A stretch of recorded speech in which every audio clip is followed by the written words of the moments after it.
le plus grand plaisir que je vous accueille dans cet ancien atelier de charronnage qui appartenait à feu mon père Jules Loest. Jules Loest fut le dernier charron de la région. Cet atelier ne se trouvait pas évidemment dans l'état où vous le connaissez actuellement, du moins dès le début. En effet, ne disposant pas de l'électricité, l'atelier a d'abord fonctionné sur base d'un moteur à essence. Un peu plus tard, lorsque l'électricité fut installée dans le village, on a alors passé évidemment à l'électricité. Et l'atelier a continué en pleine activité jusque dans les années 1950 environ. À partir de 1960, il a commencé à péricliter pour s'éteindre complètement 5 ou 6 ans plus tard. Dans les années 1995, mon épouse et moi-même avons alors décidé de le remettre complètement en état. Cela veut dire dépoussiérer les machines, dérouiller les outils, réparer quelques moteurs ou quelques pièces qui nécessitaient soit des changements de roulement à billes, soit un réaffûtage ou que sais-je, et surtout les moteurs électriques ont dû être complètement révisés. Cet atelier se trouve actuellement dans un état de fonctionnement parfait et pourrait évidemment recommencer à produire des roues ou d'autres pièces de charronnage à volonté. Le travail du charron commençait par la sélection des arbres dans la forêt. Et c'est ainsi qu'à la fin de l'automne ou au début de l'hiver, vous pouviez voir le charron, accompagné par le garde forestier, aller choisir les meilleurs arbres en vue du travail qui était à effectuer. En effet, il faut savoir que l'arbre était sélectionné déjà en fonction de la pièce que l'on devait en tirer. Certaines pièces sont parfaitement rectilignes, d'autres pièces par contre présentent une incurvation et il s'agit de trouver dans l'arbre une incurvation correspondante de façon à pouvoir en tirer la pièce voulue sans lui enlever de la rigidité ou de la solidité. À titre d'exemple, le départ des grosses branches dans la fourche de l'arbre était surtout utilisé pour la réalisation des fourches avant et arrière des chariots. Le pied des arbres, au contraire, qui présente toujours une belle courbure vers les racines, était plutôt utilisé pour la construction des colliers pour les chevaux de trait. Un gros effort étant imposé sur cette pièce de bois, il est évident qu'elle devait être réalisée parfaitement dans le fil du bois. À titre d'exemple, je vous montrerai simplement ces pièces-ci, qui pourraient paraître un peu des pièces de rebut du fait qu'elles présentent des incurvations. Tout au contraire, elles sont fort intéressantes par le charron parce qu'il pourra dans une telle pièce découper une pièce qui aura la même courbure que possédait l'arbre sur pied. Il passait alors une partie de l'hiver à abattre ces arbres à l'aide d'une cognée telle que vous la voyez ici, à les ébrancher, puis à les ramener à la scierie à l'aide d'un trick-balle. À la scierie, l'arbre était découpé en planches de fine épaisseur ou en pièces de très grosse épaisseur, allant jusqu'à 20 ou 25 cm d'épaisseur, avant d'être ramené ici sur place dans la propriété de Falais en vue du séchage. Il faut s'imaginer alors que le jardin ici était couvert par de grands hangars destinés à sécher, entreposer les bois pendant éventuellement 5, 6 ou 10 ans. En effet, un bois sèche à partir des deux extrémités et on continue que le séchage progresse à raison d'environ 1 cm par an, ce qui fait que pour sécher un bois de 20 cm d'épaisseur, il nous faut matériellement 10 ans. Que le charron s'occupait en réalité de tout ce qui roule, c'est-à-dire de tout ce qui assure le transport, que ce soit des matériaux, des personnes, des biens, des animaux, etc. C'est ainsi que son travail principal, ici dans la région esbignonne, consistait surtout dans la construction, la réparation des chariots et de tout le matériel utilisé par les fermiers. Chariots, galiots, tombereaux, charrettes en tout genre, charrettes pour le transport du matériel, charrettes pour le transport des animaux, des porcs, des bœufs, des moutons et que sais-je encore. Le principal travail consistait surtout dans la construction et la réparation des roues. C'est surtout dans les roues que s'exerçait le principal de l'art du charron. Le charron travaillait en continuité, en collaboration avec le maréchal Ferrand. Et c'est ainsi qu'une pièce de charronnage effectuait souvent 2 ou 3 allers-retours entre l'atelier du charron et la forge du maréchal Ferrand avant d'être complètement terminée. Les différentes essences de bois qui étaient utilisées par le charron étaient essentiellement le chêne, l'acacia, l'orme, le hêtre et le frêne. Accessoirement, le peuplier et parfois le sapin d'ailleurs étaient aussi utilisés principalement pour les planchers et les fonds de chariots, de galiots, etc. Si nous considérons une roue, la roue est réalisée dans 3 essences de bois différentes. Pour le moyeu, c'est le chêne qui est le matériau idéal. Le moyeu est toujours pris dans un arbre, dans le cœur de l'arbre, après avoir éliminé évidemment l'écorce et surtout l'aubier qui sont des parties trop peu résistantes. Par contre, si l'on désirait utiliser du chêne pour les rayons, le but ne serait pas parfaitement atteint. En effet, la roue doit avoir une certaine élasticité pour absorber les chocs et les chaos de la route. Par conséquent, on recherche un bois qui est nerveux, un bois qui reprend sa forme, qui est élastique. Et dans ce but-là, l'acacia est l'arbre qui remplit ce rôle idéalement. Enfin, pour les jantes, la partie extérieure de la roue, ici on recherche plutôt la légèreté de façon à réduire l'inertie au roulement. Et dans ce but-là, l'orme était le matériau idéal. Comme l'orme tend maintenant à disparaître de notre région, on peut le remplacer par le hêtre ou le frêne qui donnent également satisfaction.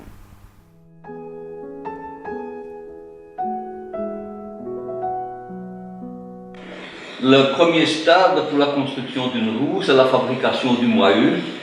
Et le moyeu, comme nous l'avons déjà dit ce matin, se prend dans un tronçon d'un arbre, et préférentiellement donc de chêne.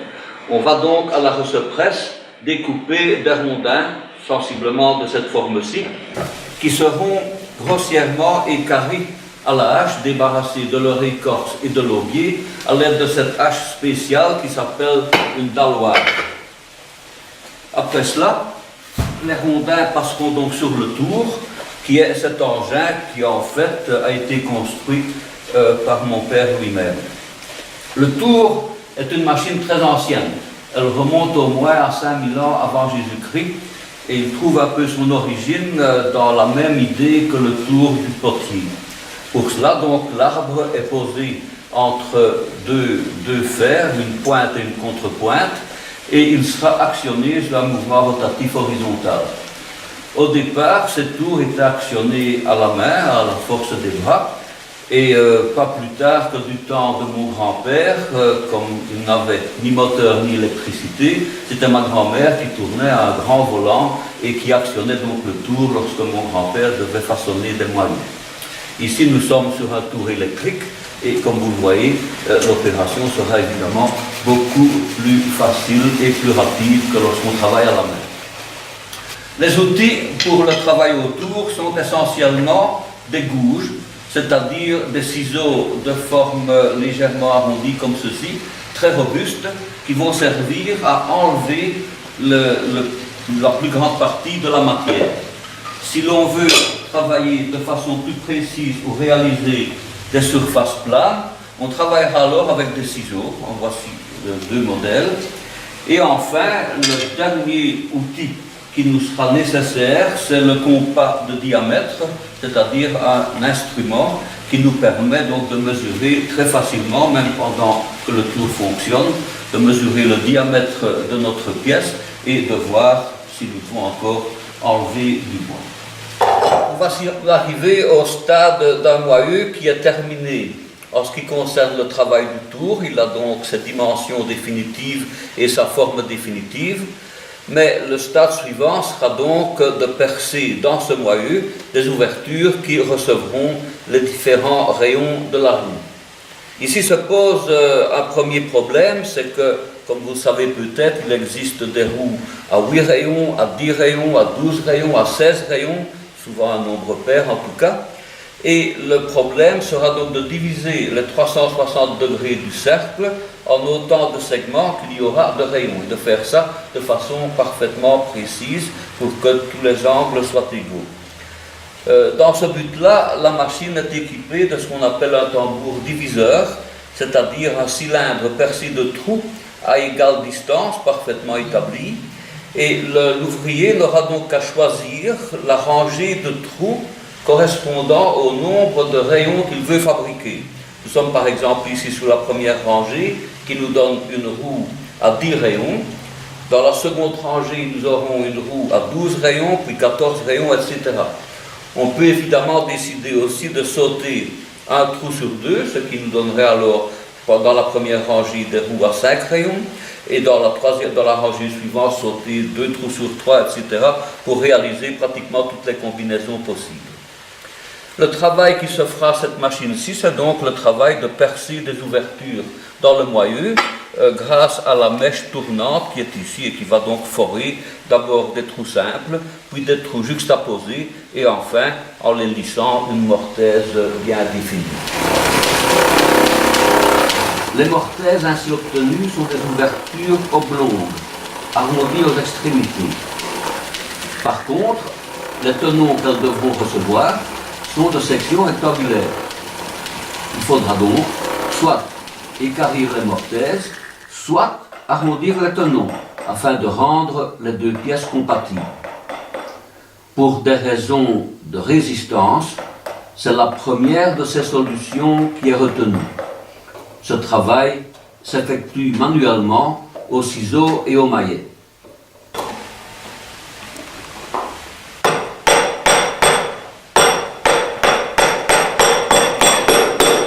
Nous voici arrivés au stade d'un moyeu qui a reçu 10 mortaises régulièrement espacées et qui serait théoriquement prêt à recevoir les rayons.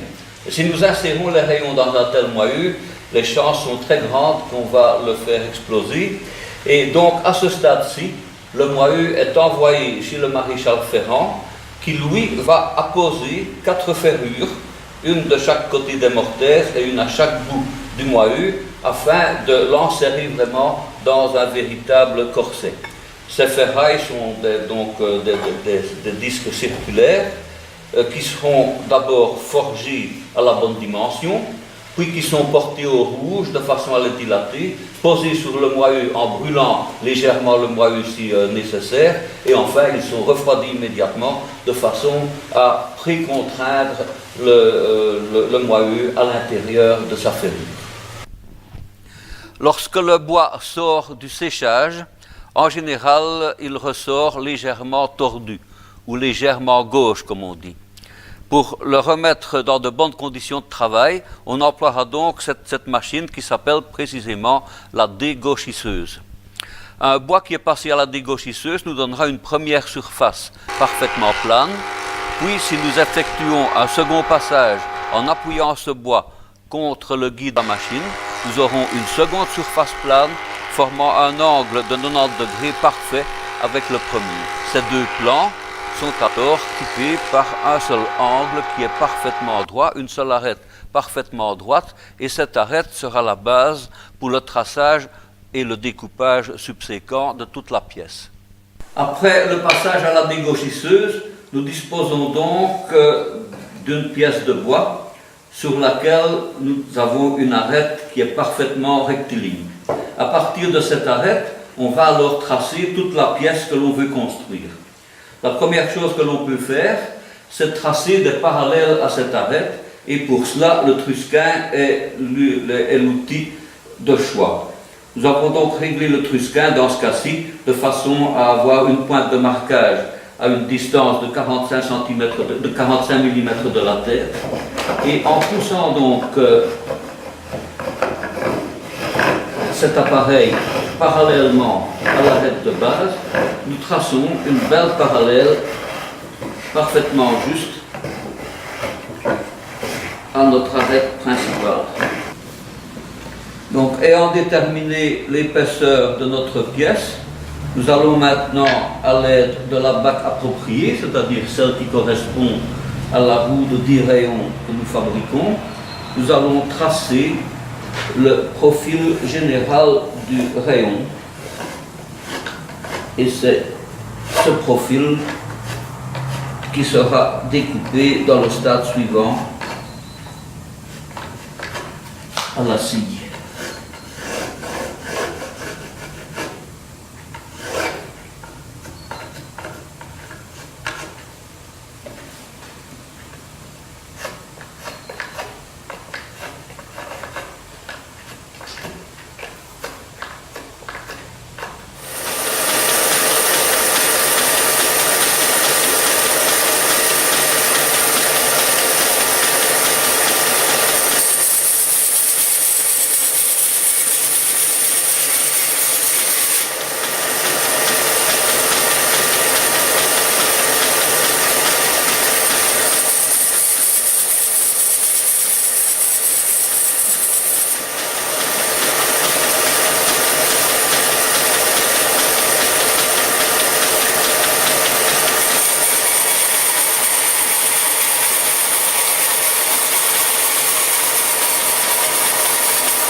On peut procéder dès lors au sciage des rayons. Il ne leur confère toutefois qu'une forme grossière et le travail devra être parachevé par la phase de façonnage à la plane qui lui confère un aspect agréable.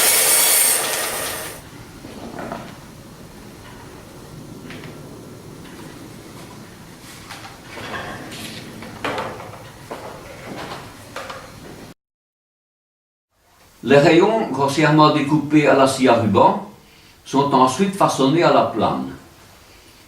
À l'aide de ce couteau bien affûté, le charron donne aux rayons leur forme galbée et bien arrondie. Chaque charron avait son style de travail. Le galbe des rayons, les moulures des moyeux, les chanfreins des pièces de structure constituaient une véritable signature de l'artisan, grâce à laquelle un œil habitué pouvait aisément l'identifier. Le maniement de la plane exige une bonne lecture du fil du bois, et l'on veille toujours à travailler dans le sens de ce fil. À ce stade, le rayon est virtuellement terminé. Il est prêt à être enchâssé avec force dans le moyeu. Le charron, dans son travail, faisait souvent appel à l'utilisation d'abacs. Des abacs, ce sont en fait des pièces de bois qui sont taillées sur mesure de façon à correspondre à certaines dimensions standards de la fabrication. Ceci est par exemple une abac de jante pour une roue d'1 mètre de diamètre comportant 10 rayons, c'est-à-dire 5 jantes. De la même façon, il utilise des abacs pour la confection des rayons. Il existe d'autres abacs pour la confection des tenons, beaucoup plus petites. Et ainsi, vous en avez des dizaines et des dizaines qui seront utilisés selon le type de réalisation. Dans notre cas ici, nous sommes en train de préparer des jantes. Donc, dans une pièce de bois d'épaisseur appropriée, ici nous avons 53 mm, de façon à terminer avec 50 mm une fois la pièce rabotée et mise à épaisseur, nous allons rechercher le meilleur endroit où nous trouvons du bon bois, du bois sans nœud, du bois sans défaut, du bois sans aubier, qui nous permettront donc de découper les jantes et d'obtenir un bois de une jante de bonne qualité. On trace donc tout simplement la forme de la bac. Après quoi, elle pourra être découpée et rabotée, mise à épaisseur avec la dégauchisseuse.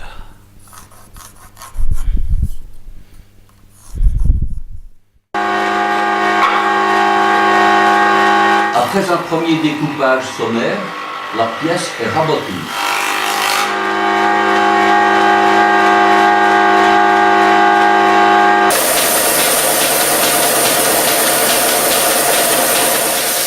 Un dernier passage à la scie confère enfin à la jante son profil définitif.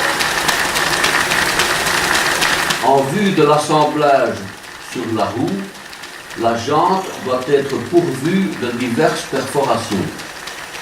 C'est donc la foreuse mortaiseuse qui entre en scène une dernière fois.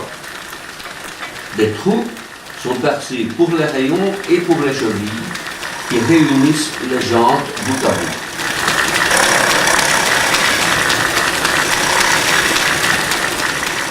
Les chevilles sont extraites d'un bloc de bois doué de fibres parfaitement parallèles et à la fois très dures, du chêne par exemple.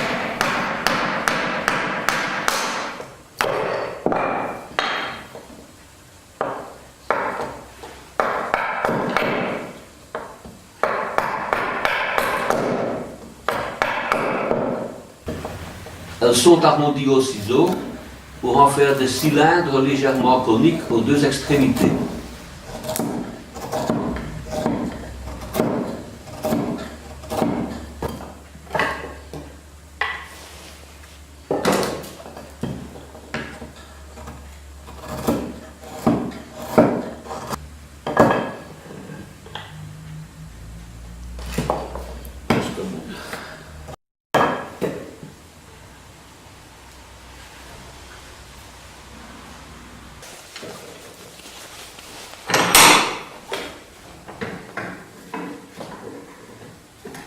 Les orifices destinés aux rayons sont quant à eux rendus coniques à l'aide d'une gouge. Ceci facilitera le montage et favorisera un serrage adéquat.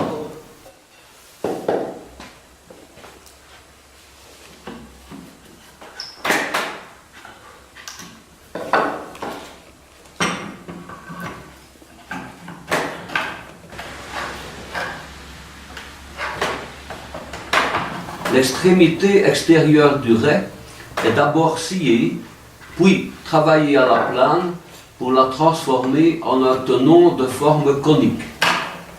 Il est ajusté systématiquement dans la jante correspondante.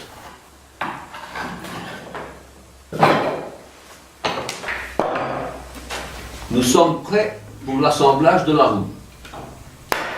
Les rays, chassés dans le moyeu, sont ajustés dans un même plan et contrôlés à l'aide d'un bras rotatif dûment calibré. Il est primordial de s'assurer à ce stade que la roue soit légèrement concave et de respecter l'angle de carrossage et les cointeurs qui faciliteront le roulement.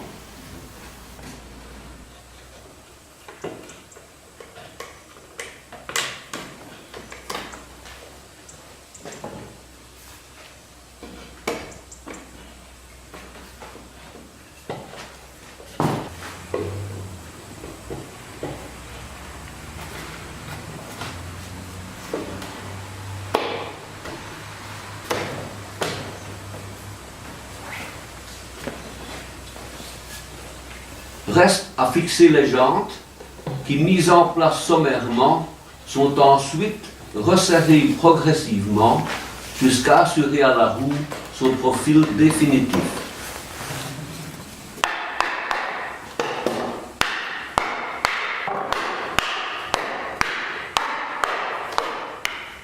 Le combat permet au charron de s'assurer que la roue est parfaitement ronde et, si ce n'est pas le cas, d'apporter les retouches requises. Il doit toujours veiller à ménager entre chaque jante un espace de 2 à 3 mm afin de permettre au bandage métallique, qui sera placé ensuite par le forgeron, d'exercer sa pression via les jantes sur les rayons et sur le moyeu. Une nouvelle roue est née. Comme toute naissance, c'est une joie et une satisfaction qui font la fierté de l'artisan. Ici se termine l'histoire du charronnage et de la roue en bois. Une histoire commencée il y a plus de 5000 ans en Mésopotamie. Au passage, nous ne manquerons pas d'admirer les roues du char de Toutankhamon, retrouvées intactes dans sa tombe. Les derniers charrons ont aujourd'hui disparu. Mais leur œuvre millénaire nous demeure et c'est toujours avec joie que nous redécouvrons leur construction sous forme de splendides décorations fleuries dans nos cours et nos jardins. Merci à tous ces artisans pour l'héritage admirable qu'ils nous ont laissé.